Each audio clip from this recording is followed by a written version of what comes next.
morning, good evening, and good afternoon to all the geeks out there in Idle Geekdom, and welcome to Sword and Board Reviews. Hey, look at that, you got it right. Yes, that is what it's called, whether you like it or not. We have three hosts that do this. It's not the SAGeeks, it is Kez on the left. Well, I don't know where the hell Kez is sitting on the screen at the moment, but Kez, it's myself, and it's of course Gork, the board game What's genius. up? He knows the games better than we do because he is Lord of Board Games. So when we do the board games, we play board games. We give our what we call, or what you would call, normie opinions, and he gives his professional board game opinions because he is a professional board gamer in comparison with us. Although you don't get paid for it, but still you're better than we are in it. So Gork, board games. Yes, sir. Board games. So, we are looking today at Caverna, one of my all-time favorite board games. Okay. So, let's have a watch. Hi, and welcome to Sword and Board Reviews. My name is Gork, and this is my first review, and we're going to be looking at one of my favorite all-time board games called Caverna by Uwe Rosenberg. It's a fantastic worker placement Euro strategy game. I want to introduce you to it and show you how amazingly good it can be. This is what the box looks like. The artwork of the game is beautiful. But what is the game about? So you're playing as a family of dwarfs trying to carve out their existence in the mountainside. So you're going to be starting off with a game looking like this. This is your player board. You have a little forested area over here. You've got a mine area over here. And you have to mine it all out. And you have to plow the lands, till the fields, and raise farm animals, crops, the works. This is the basic action board. These actions that you can see here are all static. They're the same throughout every game. Whereas these 12 actions that flip in via cards change every game, which makes for high replayability. You can also add this action board if you're feeling dicey and lucky and you want to play a 7-player game. That's right, the game goes from 1 player to 7 players. In your cave area, you have the option of all these buildings to place in your cave. But only certain action areas allow you to furnish dwellings, or furnish your cave, basically. But what does it look like at the end of the game?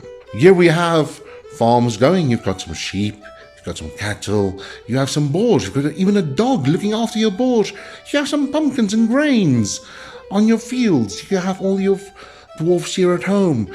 You've built them rooms to stay in so you can get more dwarves during the course of the game to play actions with. You can also, during the course of the game, send your dwarves on adventures, which gives you special resources. And, there are adventure actions that allow you to take multiple of these resources. And a high-level adventuring dwarf can even go so far as to basically sow more grain and pumpkins or breed more farm animals. Another resource that is important to mention are rubies. Dwarves love rubies. The only way they can get really rubies is to have ruby mines in their cave. Rubies can be interchanged for single tile areas to help fill out your board, or for other resources. Or you can go for a ruby and a food token and get yourself a nice big cow. Cows are the most difficult of all the animals to get in your cave.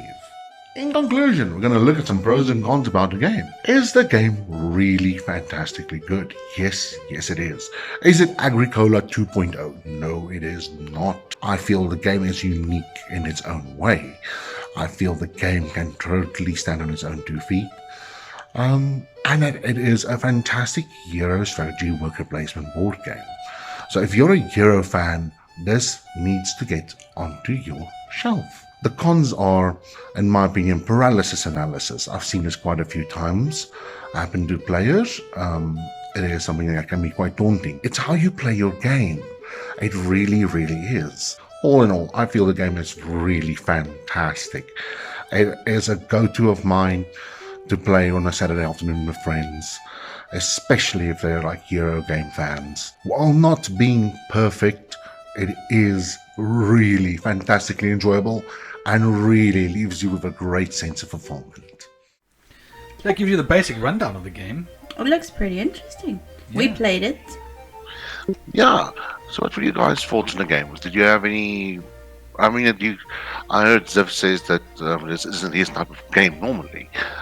So it would be refreshing to hear what your thoughts would be on the game. I mean, I'm a worker placement player, a Euro style player myself, and this is typically a Euro style board game. And I would love to hear your thoughts on your final thoughts on the game. What were the pros? What were the cons? And so forth. And then I'll give you my input. Okay, so well, from my standpoint, now I'm a person who's played a lot of adventure kind of board games, like your what is it called, that game, and the other one, that game, and the other one, that game, those are all very important games. I'm trying to remember. That's it. Eldritch Horror? Eldritch Horror. Eldritch Horror. Now, I played the first real board game, like proper this kind of board game. I'm not talking like Monopoly and all that cock. The first real board game I actually played was actually Twilight Imperium, and that was a very, very long game. But it's a space kind of game, and I enjoyed that because it was all about trading, and me being an X fan, I like that. But that's not what we were talking about. My first introduction to it was actually that kind of board game. That kind of board, like trading and all that stuff. But when it comes to this kind of board game, I was thinking more along the lines. I thought it was going to be more along the lines of the Eldritch Horror kind of story kind of game, where you actually play a story and you're trying to defeat a particular kind of boss and things like that. So it was a bit of a surprise to see it was actually kind of a farming, mining, adventuring kind of thing. One man. Yeah, every man for himself kind of thing, which is not bad. Don't get me wrong, it's not bad. It's enjoyable. So you wanted to say something? No, I was just trying to get to your point because you're used to all the co-op kind of games. I was actually asking Gork. As much as fun, this is like for co-ops are great. I mean, they're really great fun. But this is like I said, this is a solo game. You're playing your own game on your own board. You have very little interaction with the other players, except by blocking their action spaces that they would want to take during their turn. That I suppose can get frustrating. If you guys get frustrated easily with that kind of stuff, a word of warning, you're not going to know what the other player does. And Gork actually mentioned it during the game when we were playing, that if you're both adventuring, for example, sometimes you'll cross paths and you'll take each other's things that you need, and it can start a bit of an argument between the two of the players, or even more, depending on what's happening. So that kind of thing can happen. But with Kez and myself, we were like background players. We were just farming and mining. Yeah, we did the farming. I mostly you just farmed did and the you farm. mined. You were like listening to what me and Christine were talking about. Us essentially. bickering about the action spaces for adventuring. Yeah, Yeah, that's essentially what we were doing. We were the boring couple sitting in the back, just busy doing our own thing. But the adventuring thing, I think one of the reasons why we didn't know or didn't do that was because we weren't too sure what to do exactly. So we tried to avoid doing the adventuring thing with the dwarves themselves. Maybe you can explain a bit more about the adventuring side of things. You know it better. We didn't do any adventuring. Okay, so basically there are two routes you can take in a game. It's with your dwarves. You can either use them as normal dwarves, peaceful dwarves, and utilize the action spaces that aren't for adventuring. Whereas for adventuring dwarves, you need to get coal to build weapons. Then you need to send your dwarves on expeditions, and for every expedition you send your dwarves on, the weapons level up. And the higher level of weapon that you can get, the more resources and other actions open up to you when you take those adventuring actions. But there are only 4 adventuring action spaces during the course of the game, and you can take a maximum of 4 adventuring actions at once with the big exploration action space, which opens up right at the end of the game only. So if a lot of players play Adventuring Dwarfs, say 3 players on the table play Adventuring Dwarfs, you will be bumping heads for those action spaces.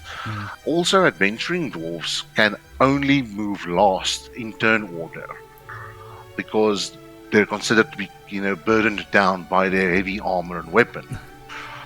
Yeah.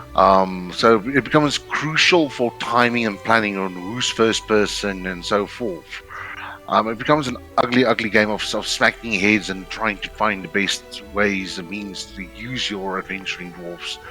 Because it's if you have a level 12 dwarf on the table, but he has no action spaces to take that are for adventurers, you have wasted basically a lot of resources on equipping this dwarf with weapons and armor, and his main function is actually to go adventuring. There are ways and means around it. I mean, in a 4-player game, you have the imitation action space, which then allows you to imitate anybody else's action space. So, like I said, there are ways and means around it. But the game rulebook even states that if one player goes adventuring, he will most likely win the game because of all those unique options allowed to him. But if multiple players are adventuring and one player abstains from adventuring, the abstainee will most likely win the game because they can just play their own game, have fun, don't have to worry about those adventuring action spaces to be used. I mean, it's a whole other ball game. Yeah, exactly. Well, it was still quite fun, even though we didn't do the adventuring thing. It's definitely something that we might play again at some point, but it's something we need to get used to because we're used to like playing together and co-oping and those kinds of things. We're not used to the every man for himself game, but I think it was fun. For a Euro-style strategy game, this definitely takes a couple of playthroughs for you to sink your teeth into it and to find your footing and how to play the game, with strategy in mind. Because it's actually a very deeply strategic game. If you guys, saw how I play the game, I mean, I planned out a route for myself after around turn 6 to go. I'm going to go this, this, and this, and score points from doing this, this, and this. Like I said, this is like a different ball game to co-op games, but on its own, it's a brilliant for what it is. It is one of the top strategy games on Board Game Geek, and it has been so for many a year. Yeah, so it's definitely one of those games that I think that you can add to that board game collection. One of the cons I do have is the rules were a bit confusing, but that's obviously why you need to play through it a few times. Yeah. To get a bit more of an understanding. So I think if the rules were a little less complicated, it wouldn't have to be multiple playthroughs, like 3 or 4 playthroughs to get comfortable with the game. You could just play through it once or twice, and then play through it once, get a good feel for it. Then the second time you go through, you're like, okay, I know what I'm doing. Let's do this. That would make more sense. But the rules are a little bit confusing. But it doesn't detract from the game itself. It is still a very good game to play. I would still, like I said, add it to my board game collection to definitely have for an afternoon or a day of board gaming with friends. Any last words from the Gork man? No, not really. This has been a fantastic little exercise in writing a review. I'm really glad I can do this with you guys. And I say to all of you out there, thank you very much for watching. Cool. Angel, anything from your side? Nothing. I will say, it will be in the credits and in the description as well. But thank you to RubyTheMutt for making our logo and our design for us. Yes. I just have to do a shout out. Woo! The design and logo is awesome. Yeah. Woo! Ah. Yeah. Sorry, I get weird about these things.